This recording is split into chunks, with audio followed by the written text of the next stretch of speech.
So today, what I would like to talk about is, the main discussion will be about one of the main approach that we always suggest to startups founders to use when they are not only, I would say, implementing or scratching their business ideas, but also when they need to use for taking strategic decisions. And this is the lean approach.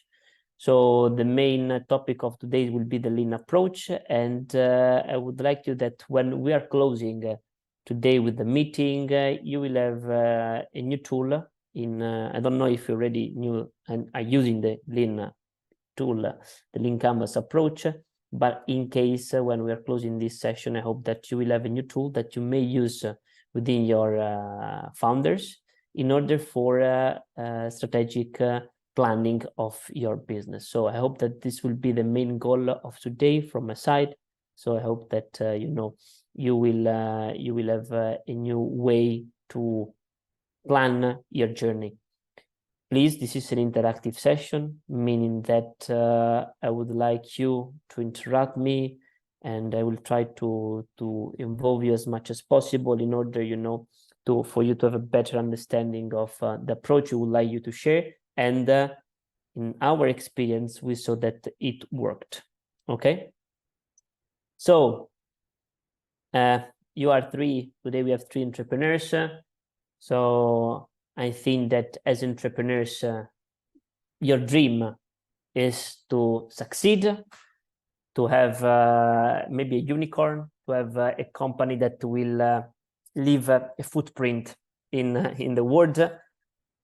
So here your dream maybe it's to become one of these three guys that of course you will know, and I hope that you will reach this level. But again, it will be very tough. So it will be not an easy journey to become a company that will leave a very positive footprint in the world and people will know you very well. So there is a real and painful truth that when you start your journey, statistics shows that 9 out of 10 startups are failing. When I mean failing, it's the fact that they are closing their doors, okay?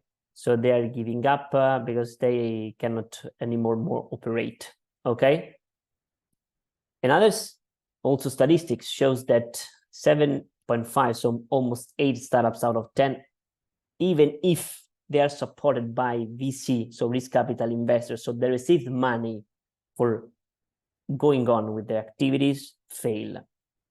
So even if you are able to raise money from risk capital investors, 1-2 rounds, this not means that you will succeed and become the next Amazon, Facebook, or whatever, okay? So this is another painful truth. Then other statistics, 2 out of 10 startups are failing within the first year. This is another hurtful truth that, it's happening. So we see a lot of time also when we are investing in our funds that, there were startups that we invested in year 1, maybe in year 3, they were already in bankruptcy. It happens. So, but, this part of the game. And then only 1% become a unicorn. Okay. So your goal to be 1 billion valuation before getting public, just 1% of all the startups across the globe. Okay. And then another statistics, only 18% of first-time founder will be succeeding in creating a successful startups. Okay. So I don't know if in your case, it's your first time startups, or maybe it's the second, or maybe the third even. But in case if you're a first-time founder, your journey will be harder because maybe you need to gain more experience around this, I would say, hard ecosystem. So I don't want to scare you, but, to become Amazon, Tesla, or whatever, the journey is very long. There are a lot of, obstacles. It's very harsh to reach this, but, but today I would like to give you a tool that hopefully a mindset that can guide you to reach this level. Questions to you. So which is the main reason that for startups failure? So in your experience or in your, I would say, gut feeling, which is the main reason for startups failure? So do you have any idea? I guess the team. The team, okay. Masi, then, okay. Market need, the lack of market need. So most of startup founders build something that the market doesn't really need, or at least the market that they thought their beach market is not interested in what they are offering. Okay, Miha, you got something? Commitment, maybe. Commitment. Okay, around the team always. Okay, around the team and to the market. Yeah. Okay. So yeah, the main reason is, as Lavinus said, it's about the market need. So almost 50% or close 50%, 42%, it's failing because there is no market need. So basically, again, this kind of creating, building a service, a solution, a product, call how you want, and that people it's not needing is the main reason for startups to fail. Then, of course, there is, as Masi said, the right team, 23%. But as you see, almost 50% of all startups around the globe have this issue about no market need.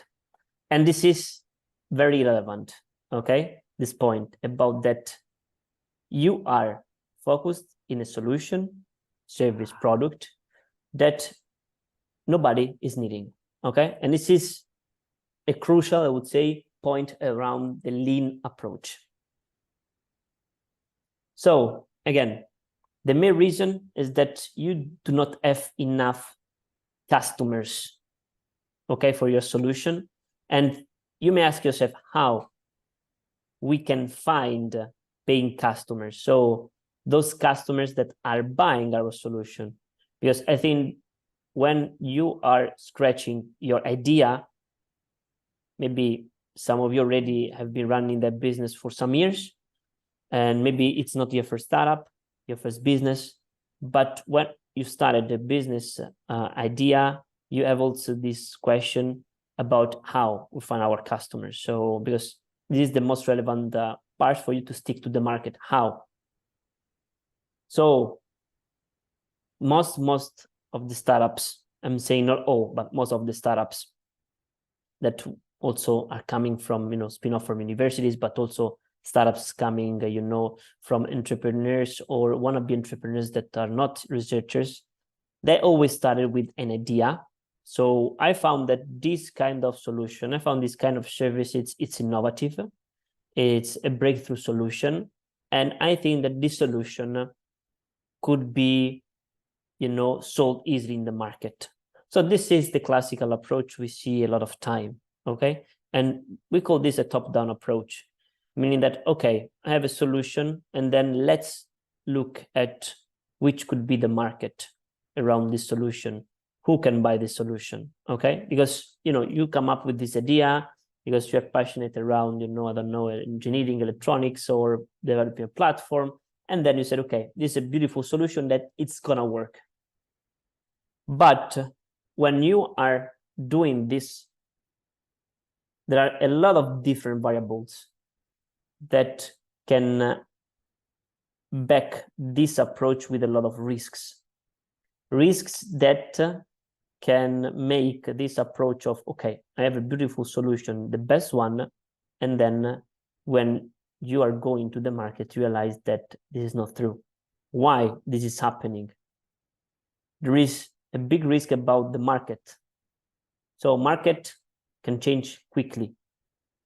In the last 3 years, 2 years and a half, nobody was thinking about the COVID, nobody was thinking about the COVID, nobody expected this. So, if, I was sort of, I don't know, for example, a theater or whatever, a theater as a business, everything was going well. At a certain point, the COVID restricted me to close, and then maybe a lot of theaters closed. But the business was going well, and now everybody, takes this, habits to look at streaming, Netflix, or platforms that now are running and are becoming part of our daily life. Markets change quickly. The same of war. So Ukraine, now, Middle East, nobody was thinking about this, but it happened. And also all the supply chain, all these kind of things create new issues behind.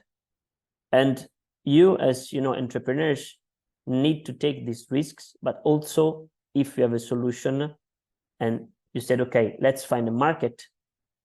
In 2 years, maybe your market changed completely due to external factors that you cannot control. Okay, this is something that you need to take into consideration. The second thing is the technologies. So maybe you said, okay, I have a beautiful technology now today, but I need to get into the market other 1 year, 2 years.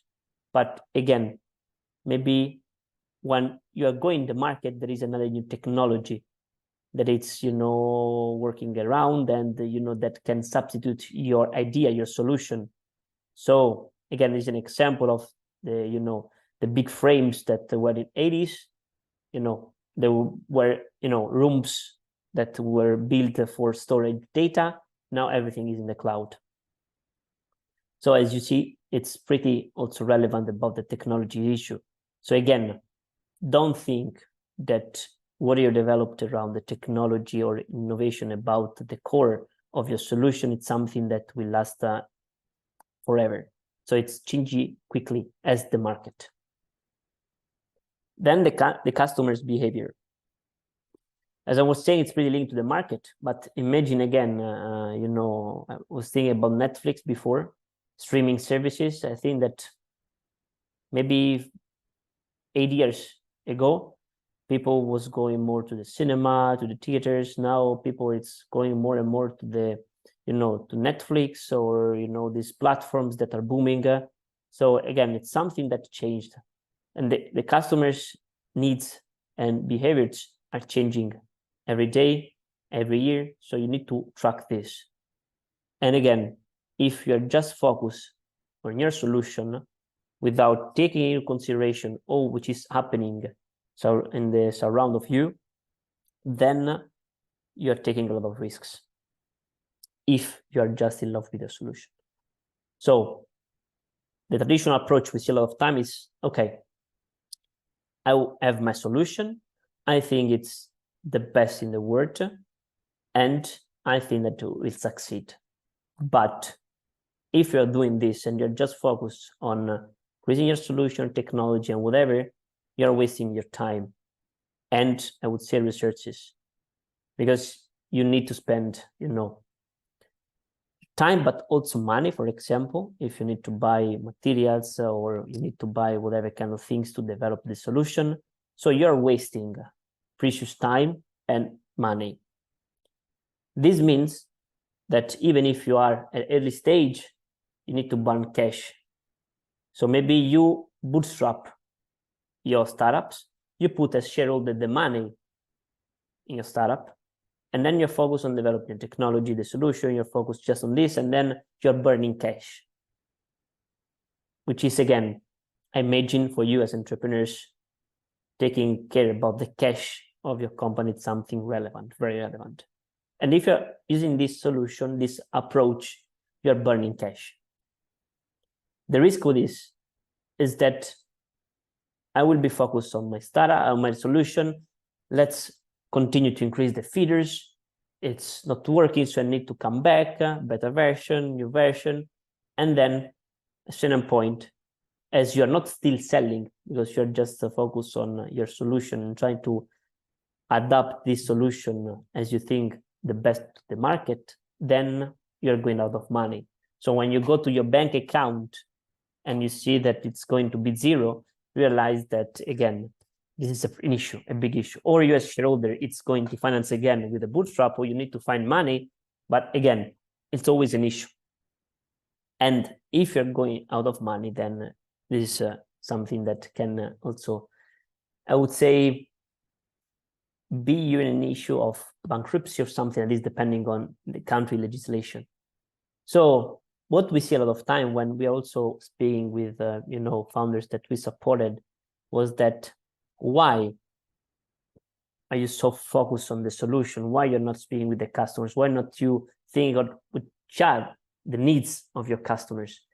And they said, okay, but you know, the solution it's not ready for the market. It must be more developed, more features, because this is this kind of you know, banner it's not working well. The color should be different. So all things that it's always a top-down approach. And again, coming back always to your solution, spending time, money, again, it's something that continues this loop and will bring you to the run out of money, okay? So a simple equation that, you know, I don't want to have a math or algebra, I would say, lesson today, but, you know, this is an equation very simple that will allow you to take care. So solving problems means building customers base, okay? So this is something that you need to, I would say, print in your office. I don't know, try to put this in the wall or whatever in your you know, desk. And when you are working and you are a CEO, you should always to be, you know, following this equation. So you need to solve problems for creating a customer base. Why, in your opinion, you should, or at least this equation is working? Do you have an idea why solving problems equals to building customers base?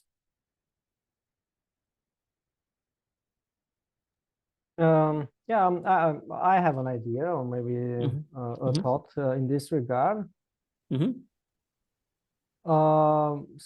I think it's a really relevant equation and really interesting one that makes you think.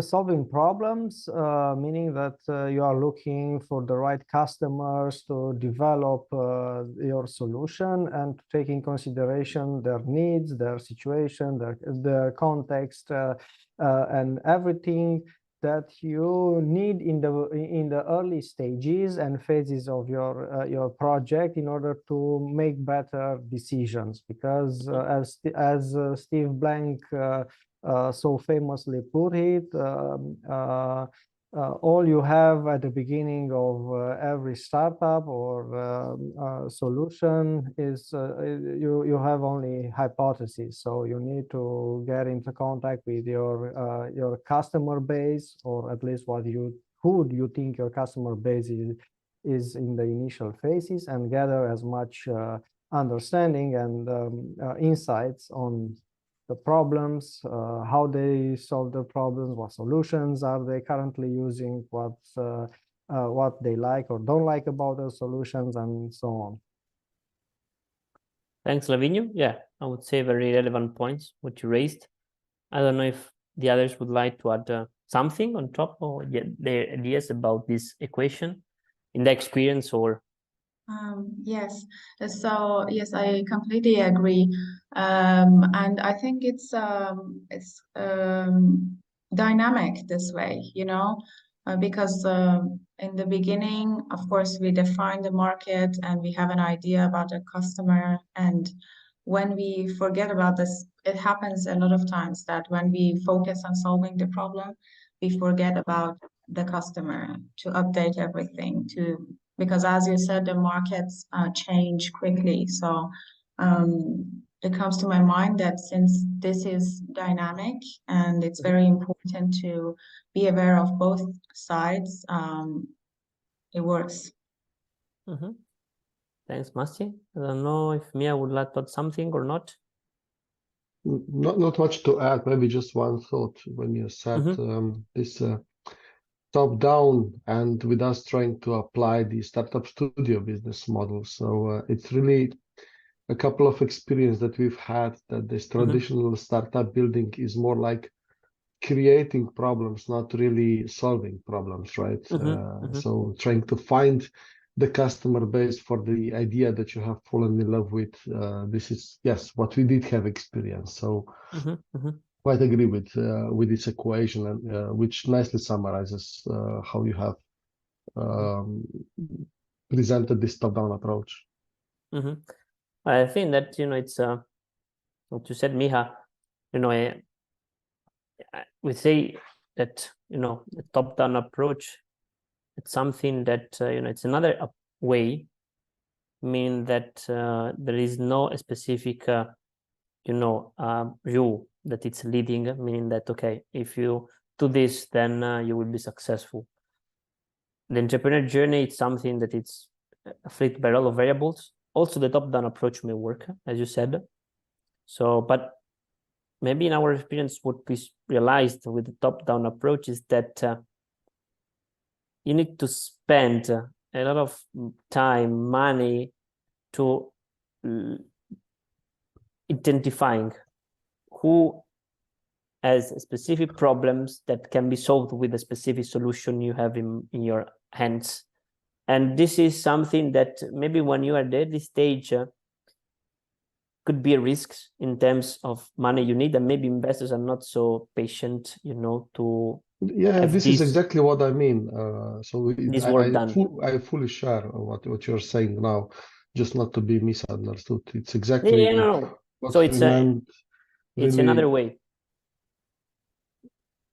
So it's really another way, and it's not. It's meaning that it's fine. Also, the approach that the top-down approach. It's another way that we look at it. Correct. Okay.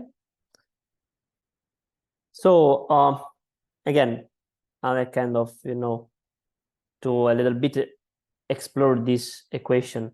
So if you think that solving problems means having customers, if you look at the customer, so who are the customers, and you think that all the customers that we are looking for have problems or problem, then every problem will have a solution, okay, that can be used to solve the specific issue the customers are facing. But if you do the other way around, so the top down, it's not so strict, the fact that the solution has a problem, because maybe your solution as it is not a specific problem that can solve with the specific you know, situation and you know, prototype in your hand. And then also not every problem, even if you find a problem, not every problem is a customer. When the last statement means that if you find that, okay, there is two customers in the world or two people in the world that are facing the problem that can be solved with our solution, this problem worldwide with two people suffering for this problem cannot be considered a business opportunity, a startup, because, you know, solving a problem of two people, yeah, you are solving a problem and needs, but cannot be considered a business opportunity, because again, a business opportunity means that you need to, you know, to create a business behind, and with just two customers potentially, it's not a business. So these are, you know, the perspective of why the top-down approach could be riskier and more time-consuming. And an early stage level, you should be to run as fast as possible in order to ensure positive stick with the market in order to scale. Because again, remember that markets change quickly, technology change quickly, and then you need to be fast. And so that it's something that the top-down approach is not allowing you at the moment. So another important tip, print also this in desk or the wall, fall in love with the problems, not the solution. So I don't know if you read one of the last book from Jeff Bezos. He's always talking about customer-centric company. So he said since the start that when he set up Amazon, his idea was to set up the most customer-centric company in the world. And I don't know if you never experienced the customer support, the journey that you as a customer may have with Amazon. And I think I never felt the same level of attention about the needs of the customers and is in Amazon, okay? And if you look at their results, so you may think that maybe this approach in that case is working very well.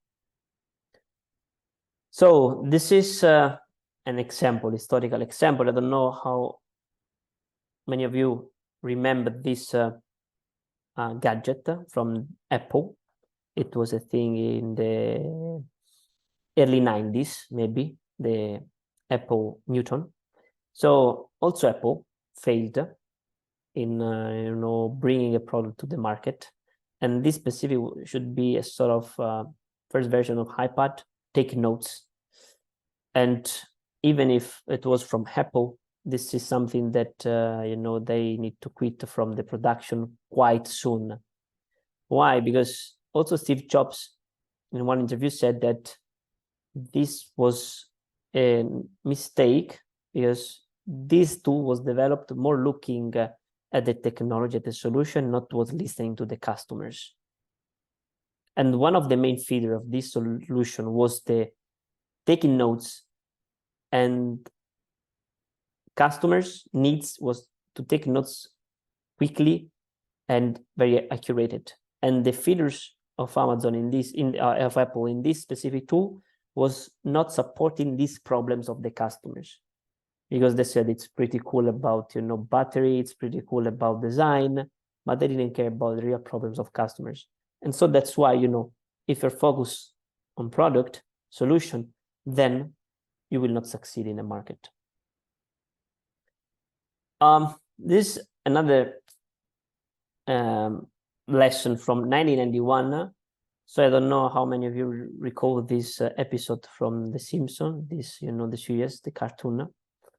And, I hope that I was just coming across this some days ago with my daughter was looking at this, in the TV, and I realized that in this episode, 1991, they already, suggested to wannabe entrepreneurs a very important message about this top-down approach, but rather than to move in an approach to look at the customer needs.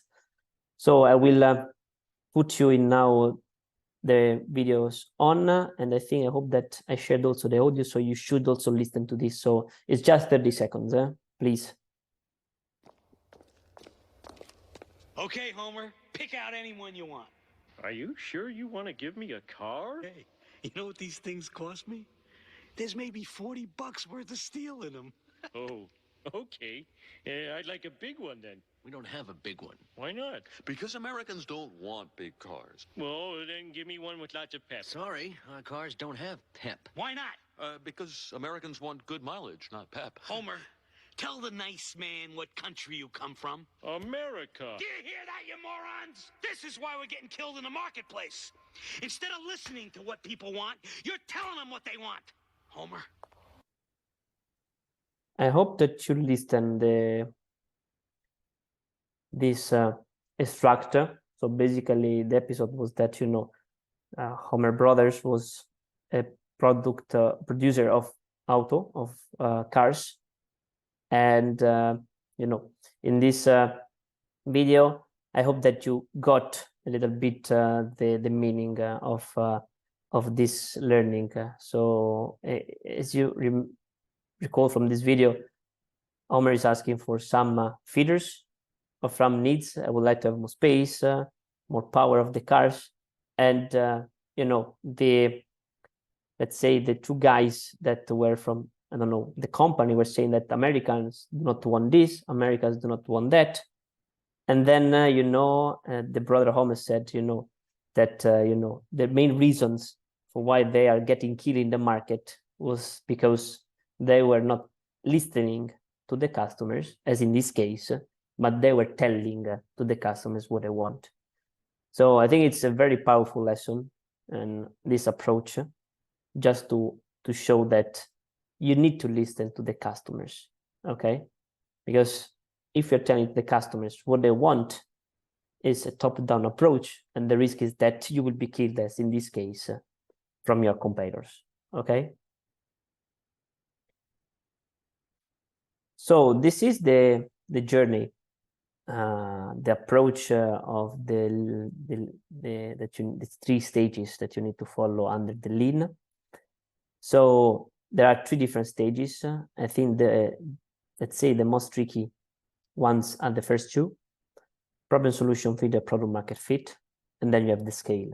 Okay, so the first 2 are the most tricky ones, because you need always to, as I think maybe before Lavigne said in one of intervention about Steve Blank, you need to validate with the customers. You need to go out to the office, speaking with the customers, and understand which are their needs. Okay, and this is a process of learning, and you need to pivot quite a lot of time before reaching the business model, let's say, that it's working, and then on that business model you can scale. So which are the stages? The first 2: problem solution, product market fit. Problem solution, basically, it's find that my solution, it's solving a problem, or a group of problems. Okay, so this is the first step. So going out, asking the specific customer profile, specific interview, showing that they have this kind of problems, and then also asking if this kind of solution could support them in solving. And then if after this interview I reach a good level, of responses around this specific interview, then I will reach, my problem solution fit. This is the first step, because as we said, if you are not listening to the customers, then you're moving the traditional approach that could be riskier. So that's why going out to the office, interacting with the customers, you can use Google Form, you can go outside in the street and, provide questionnaires paper to the specific group of customers. But what is important that after this interview, you collect the data and realize that problems that are suffered by your customers can be really solved with your solution. Okay, so in this case, as you see, you started to look at the problems, and then you think after at the solution. So you don't think at the solution before. So you're not saying, okay, is this solution solving your problem? No, this is something, it's the other way around. So you have to understand which are the problems, the pains, and then after you understand, okay, these are the pains, how can we solve these pains? Okay, we can provide these kind of things with this feature. And then you talk again with the customers, asking if this kind of solution could fit with the problems. And if after this interaction, you have good replies, then you said, okay, reach the problem solution fit. Then product market. This means understand if behind the problem you're solving, there is a real market. Means a lot of people are suffering from this problem. Okay, how you can do this? Basically, you can, try to create an MVP, a minimal viable product. This is not a prototype, but the minimal viable product is something that it's helping you to interact with your customers. So it could be also a sort of Figma, if you have a platform, a Figma, presentation. So it's sort of, how the platform look like, screenshot. Or it could be a landing page, something very easy. Why you need to run this sort of test using an MVP? Because you need to realize if there are a big group of people suffering from this problem. Usually how you are achieving this? There is the 30% rule. That means that if you have, 20, 30 early adopters, we will see what early adopters means later, of your solution. And 40% of this, when you're asking, but will you be disappointed if we will not provide anymore our solution? And if 40% of this will say yes, I will be very disappointed if I will not have anymore your solution. Then you find a relevant group of people that really, you know, stick with your solution, and you have a market behind. So you have a good tail of customers that you can work around for your business opportunity. But if otherwise, you know, these early adopters, nobody will say that they will be not disappointed. So it's something that they use in one shot. It's something that it's not stick with them. So this is a way you can measure. Repeat purchases, again, this is depending on which is the business model, but imagine that you have a platform and, you know, it's a recurring way for you to monetize. And if for an early adopter, you see that this early adopter, it's coming back every 2 months and buy back service or product from your platform, in this case, then the repeat purchase showing that you have a market behind. Then, of course, you have a word of mouth. It could be net promoter score. So if you ask to customers or early adopters, how many of you will recommend our solution from 1 to 10? And if, again, you have the majority that it's between 8 and 10, then, of course, you will have also customers that, you know, are keen and happy, very happy with your solution. And then you have a market behind. So this is some ways you can measure if you are achieving the product market fit. So for measuring if, again, your market behind your problem is big enough for creative business. Because otherwise, if you realize that the specific customer problems balance you find it's not working, you need to come back to the previous step. Maybe change the problems you're solving, change the customer's profile, having a different focus, because again, you don't need to scale with the first assumption you had. Okay, this is very important. So take these steps and always validate these steps, and only move if the results from this validation are good enough for you to move to the next one. Okay, so this is the loop again, how this is the approach. Again, Steve Blank, this is the basic of Lean Canvas, but you know, always you start with assumptions that we can find these slide ideas. Then you need to somehow build a minimum viable product, something that you can test in each step, the problem market, problem solution fit. You can use a minimum viable product, as we said in the problem market fit. You can use questionnaire for the problem solution fit. Then you need to measure, which is the outcome of these interactions, collect data, and see if you are reaching the level, the satisfaction level for you to move to the next steps. Otherwise, if you're not reaching this, learning, because it's important then for you to have new assumption, okay? And then you have in this loop until you move in the next stage, okay? Again, this is, as I said before, MVP, it's more a way for interacting with customers. It's not, people think that the MVP is a prototype. It's not a prototype.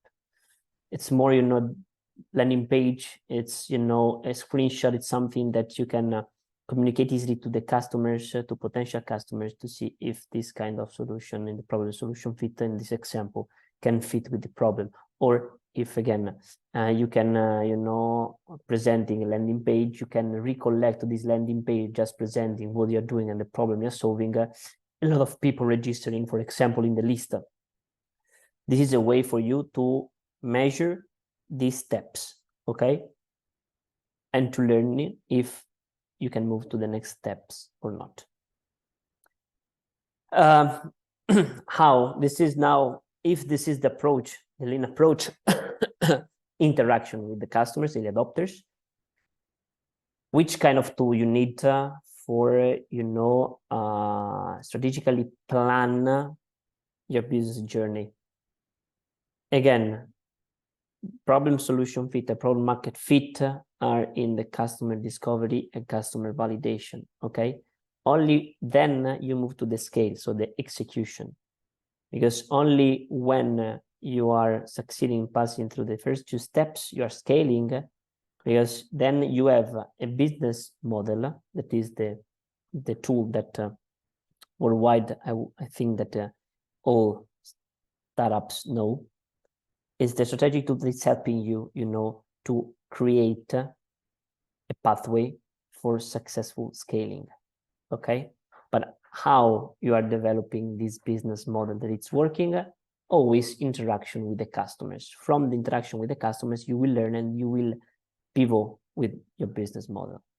Okay, so this is the business model from Alexander Osterwalder, business model generation book. I don't know if you read it, but it's a very good reading. It's asking the most relevant questions of your business in one page. In early stage startups that are moving the first steps, we do not suggest to use this because it's more when you are scaling the business model in our experience, but you need to move in the Lean Canvas by Ash Maurya. Okay, why? Because this Lean Canvas is exactly based on the approach of solving problems. And remember, solving problems mean building a customer base. Okay, so that's why in our experience, we suggest you to work on this Lean Canvas. It's very similar to the business model, but it has a different structure. You have the left sides, which are the problems of your customers, how the customers are solving the things with existing alternatives today. And then on the other side, in the right side, you have who are facing these problems, the customer segments, and who could be the early adopters. We will see now what early adopters means. And then you have in the middle, I think that it's the link between the problem and the customer, the value proposition. Means which are the values that you're offering through your solution to your customers that are showing that your solution is far away better in solving these problems comparing to the existing alternatives.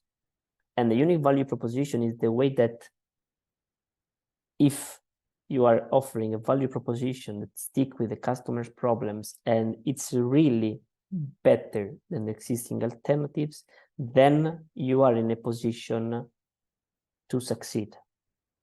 But it's always tricky to find the right value propositions and to offer the right value proposition through the specific solution.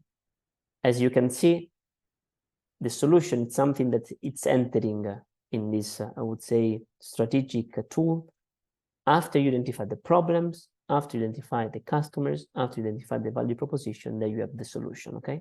And all the other box that we will see in a while. And then in the bottom part, you have the cost and revenue structure, which are basically the financial sustainability of the business. So, and this is again in 9 boxes supporting you in strategically work around your business.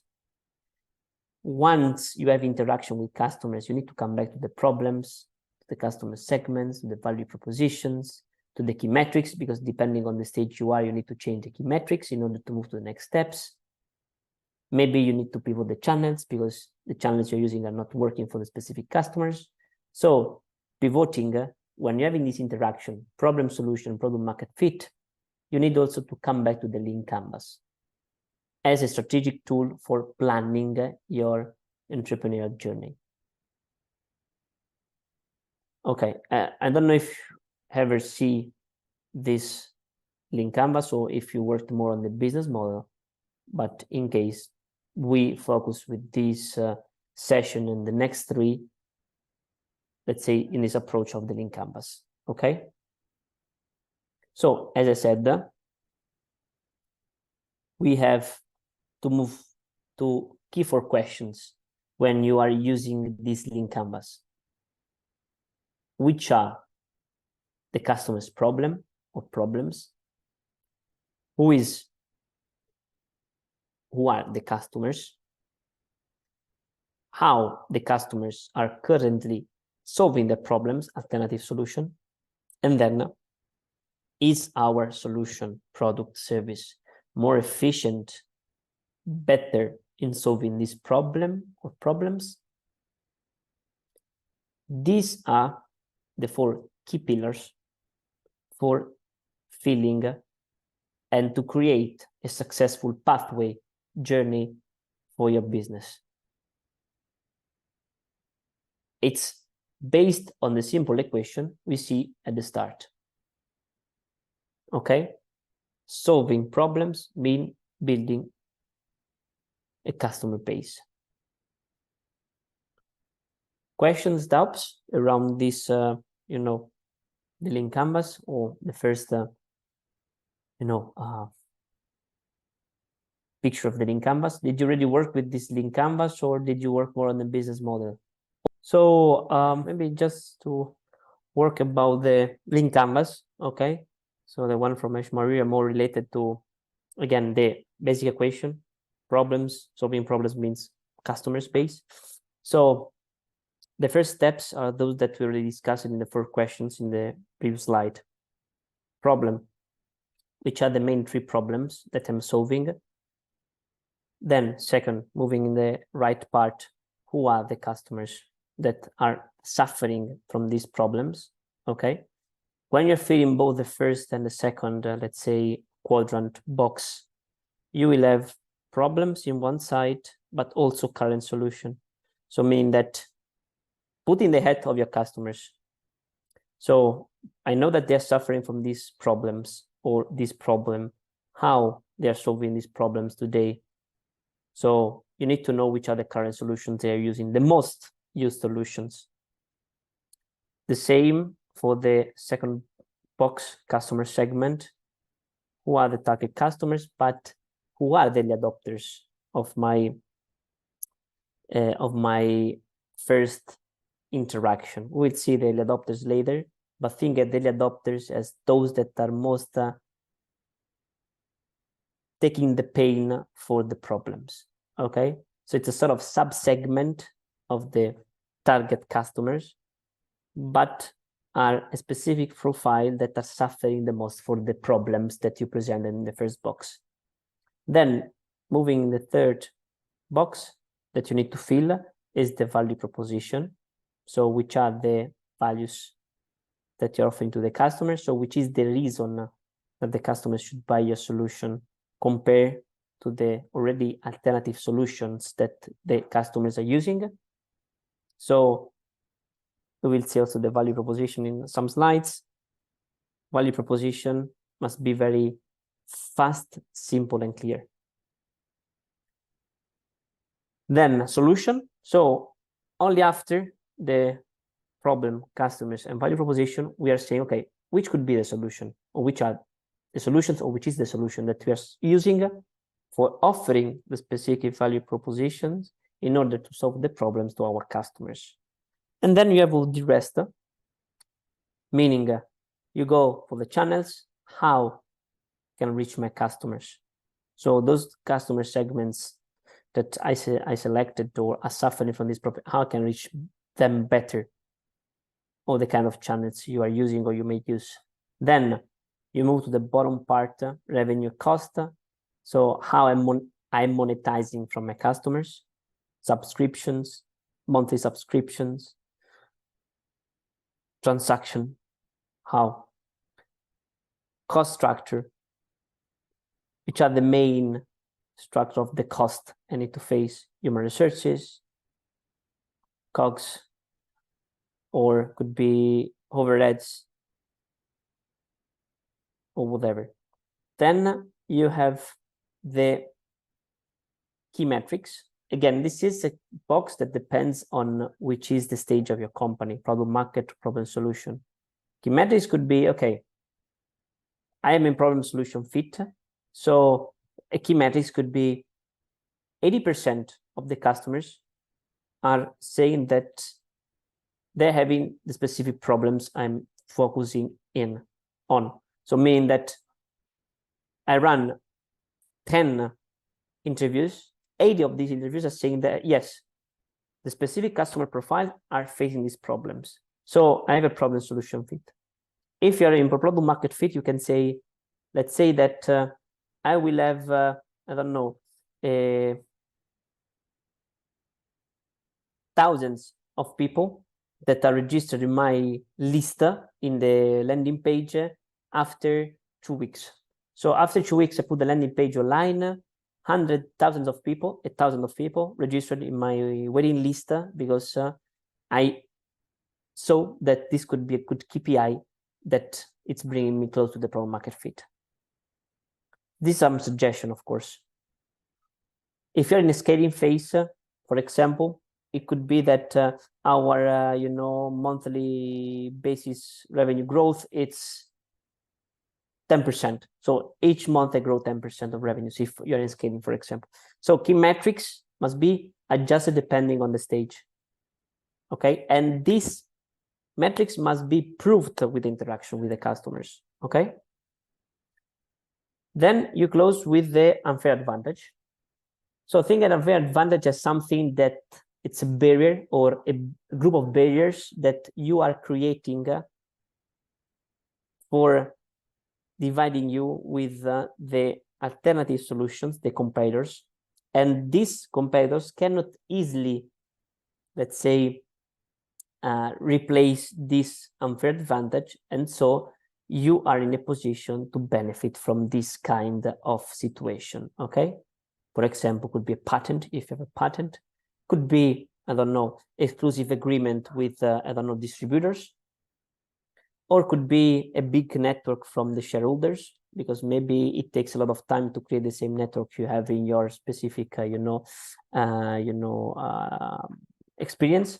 So all the things that cannot be easily copied or bought. These are the 9 boxes, okay? And again, when you have interactions, you need to come back to also the lean canvas and to change it. Because again, if you start to have interaction with the questionnaire and you realize that the problems that you think that this customer are having are not the right one, maybe you need to change the problems. And then when you're changing the problems, maybe you're working back on your value propositions, okay? So as you see, it's all pretty linked, but it's pretty important because this is a tool that you don't need to change daily. You are not working this daily, but maybe you're working this every 2 weeks, monthly, once you interacted with your customers, once you have data to learn, okay? And this is very important. So as Lavinia said before, business model canvas, it's also something you're working in during workshop for brainstorming. You need to use this with the founders, okay?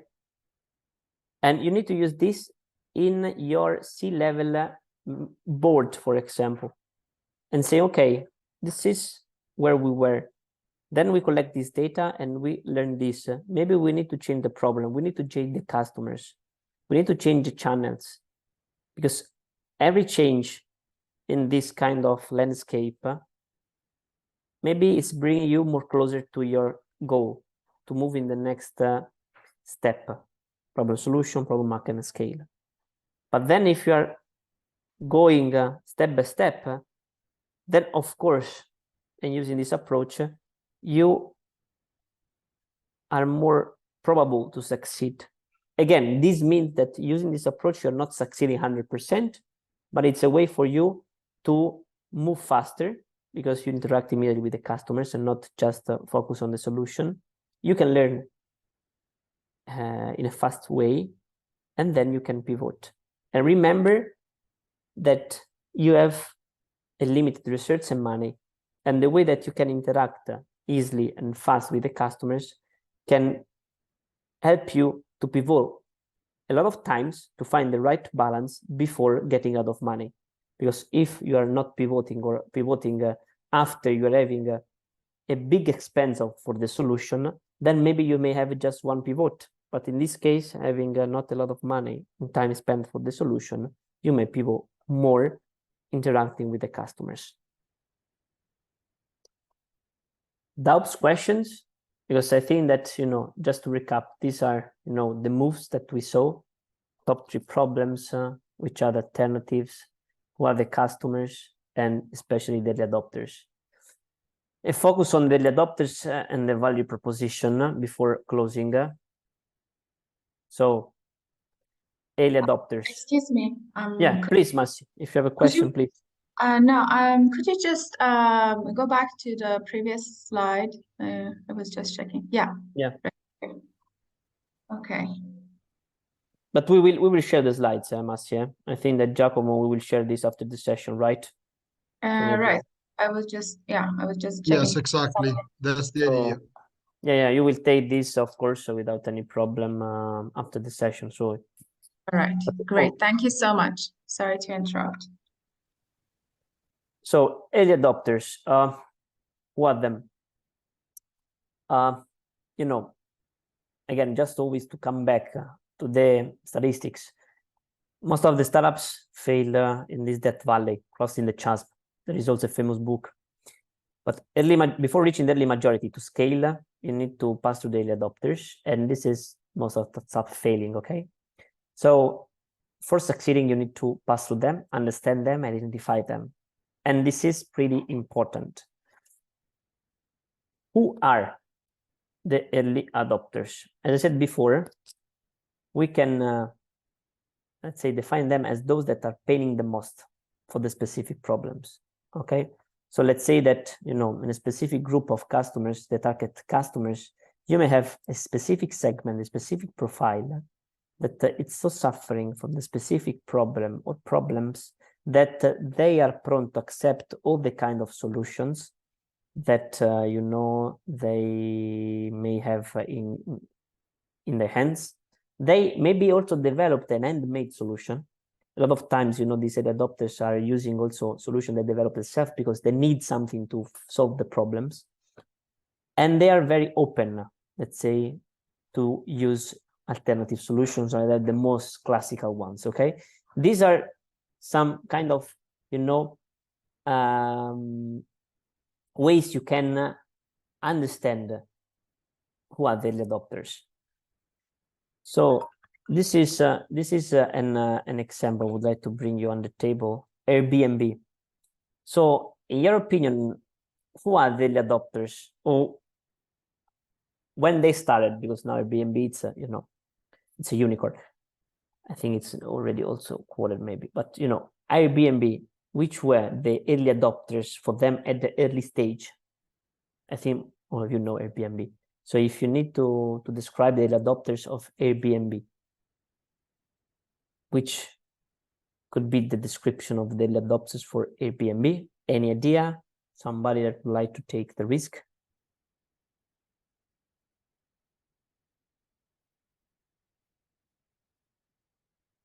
Okay, so they were focusing on a specific target of customers, not all the people that were going abroad for tourism, people going on vacation, but only those people that were creating posts on forum for sharing room. So people that were going to a specific kind of forum where they were posting that they were going in a specific city, village, and they were looking for room renting, for sharing rooms. And they started their journey and interacting with this group of people. Not going for the, I don't know, for the you know, person that, you know, did not have problem of budget, that want to be, you know, in a hotel, served in a hotel and the 4-star hotel. They were not looking at these people, because not the early adopters that were suffering from the problems, okay? And so they look at this kind of, you know, profile of their target groups. And it's very important that you identify the right one, because then you can interact with them. Then the second move is move to the unique value proposition, okay? So, which is the value proposition before closing? Value proposition, if you look at, you know, the customer needs, the customer problems, the blue circle, then customer problems can be solved both by your solution, your values, but also what the customers, the competitors are bringing on the table. And your value proposition is in the intersection between your value and the customer needs. So in these intersections, this is the point of difference where basically the alternative solutions cannot be compared with you because they are not solving these issues. And you are solving properly the problems of your customers.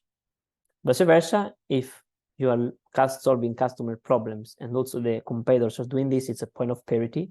Then the main risks, let's say, when you are dealing with your value proposition is that you are offering values through your solution that are irrelevant for your customers.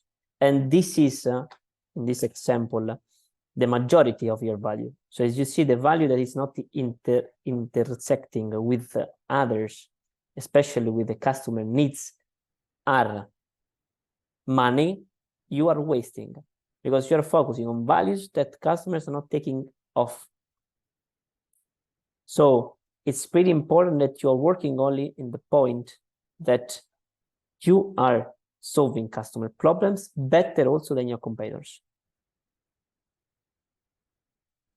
So these some examples of, value propositions that, how they also communicated in the website of famous startups Scale Up. Evernote, your notes organized, effortless.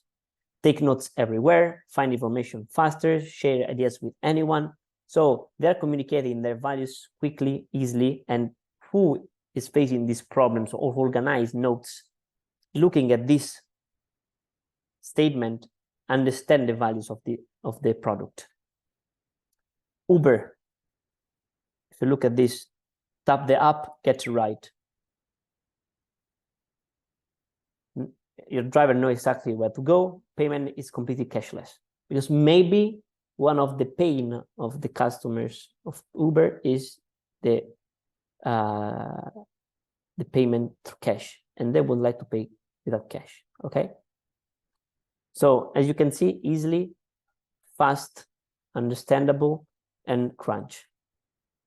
This is an example, but again, we would like to stress when you are communicating your value proposition, try to quantify, meaning if in a specific feature or issue, for example, for the Uber, that they are the easiest app or the easiest way to book a taxi, try to quantify this if possible. So if you are comparing, for the value proposition towards the efficiency, for example, how much more efficient you are. So we are 2 times, 3 times more efficient. If you try a little bit to have quantification behind, it's easier for customers to compete. Okay? The alternative solutions. This is an example about, I don't know if you know these shops that, it's franchising that are now fixing iPhones around the cities and village. For example, value proposition could be, we will fix your iPhone fast. Again, fast, it's very vogue for customers. So maybe you need to be more specific because the problem is that customers don't want to wait more than an hour. So we'll fix your iPhone in less than 1 hour.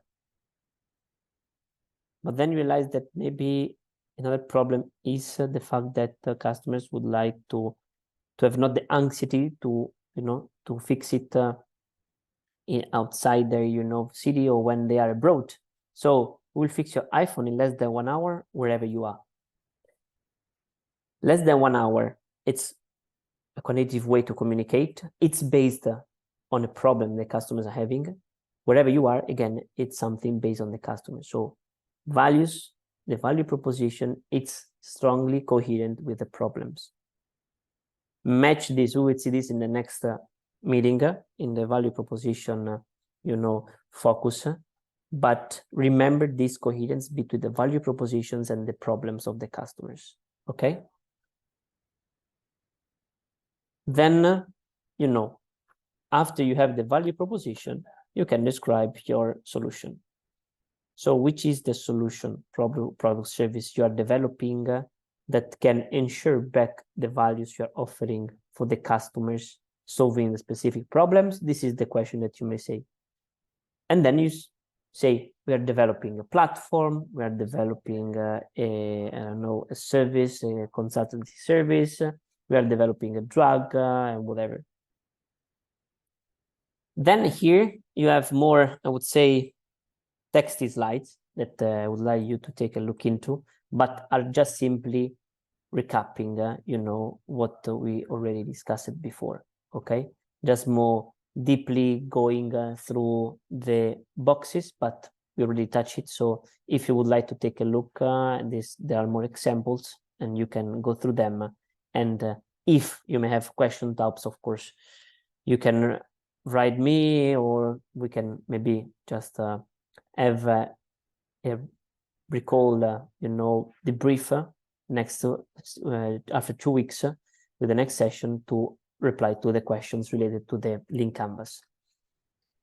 So questions, doubts before leaving, because I think that we are 31. So doubts, questions before leaving on the last things that we discussed about the link canvas, the early adopters, the value proposition that are key concept when you are, you know, especially moving in the first steps.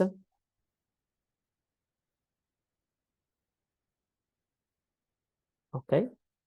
It's been useful. Thank you. Okay. So, so if there are no questions, maybe I will give back the floor to Giacomo. Maybe if I would like to close this session. So far, I would like to thank you, Lorenz.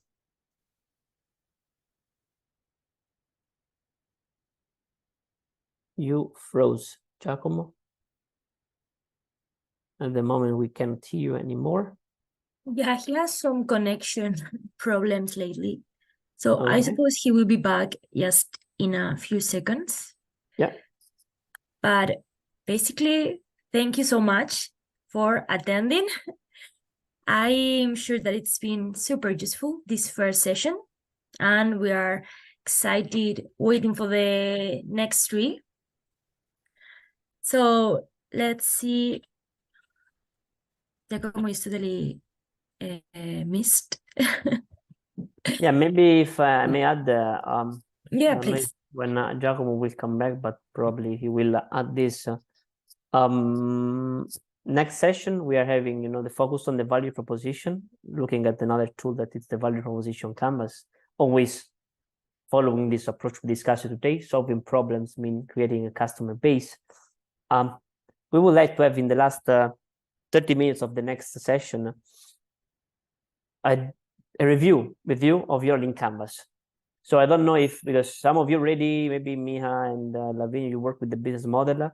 Maybe if you can work around the link canvas, basically the template that we discussed today, it will be very appreciated. And maybe Massi, you can exercise yourself for the first time around this tool, because if you will work in the next few weeks filling out this tool, of course, I will share to Giacomo the template, and Giacomo will share with you with the slides. So if you can work on this template, filling with your specific entrepreneur journey, then we will review together in the next sessions. Okay. So just we give you this possibility, and you can receive feedback, and maybe we can also have a short debrief session for each of the link canvas. Okay, in the last 30 minutes. Sure. Thank you so much.